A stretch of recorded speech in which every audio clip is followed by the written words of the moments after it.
Murabbiylaringiz haqida gaplashsak, birinchi murabbiyingiz kim bo'lgan va hozirgi professional faoliyatingizdagi murabbiyingiz kim? Birinchi murabbiyim Jizzaxda bo'lgan. Biz o'sha Jizzaxda yashaganmiz. Sportdan boshlab taekvondo yo'nalishidagi boshlaganman o'z sportni. Kirib kelishim mana shu taekvondo bo'lgan. Trenerimning ismi Jamshid aka degan odam bo'lganda, o'sha birinchi trenerim shu menga polniy nima desam endi fundament quygan odam o'sha odam bo'lganda menga. O'sha meni baza bergan odam o'sha odam.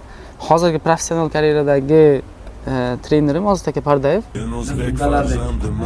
Niyat qilgandik mana. Xudosa kamarda olaman. Avaz aytgandim 2 yil oldin aka kamarda olaman sizga xohlaman deganim. Mana bugun to'xtadim. Pashti 3 yil, 3,5 yildan beri birga ishlaymiz Ozod aka bilan. Hozir polniy mehrni hammasini Ozod akadan olyapman. Birinchi murabbiyingiz bilan MMA da boshlaganmisiz? Yo'q, MMA da emas, shu taekvondo yo'nalishida bo'lgan.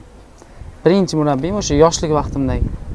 Haqiqiy menga o'sha baza bergan, o'sha fundament quygan odam o'sha bo'lganda. Taekvondodan MMA ga o'tish qiyinchiliklar tug'dirmagan? Yo'q, qiyinchiliklar tug'dirmagan. Endi taekvondo shu yosh vaqtimiz 6 yosh, 7 yosh vaqtimizdan boshlanganda sportga kirib kelishim o'sha yoshimdan boshlangan.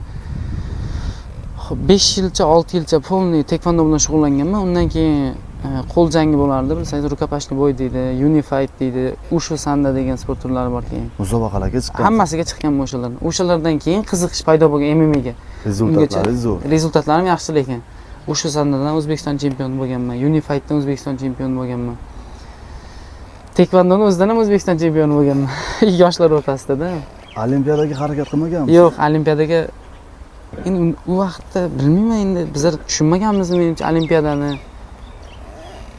Unaqa qiziqish bo'lmaganda o'sha imенно professionalga qiziqish bo'lgan.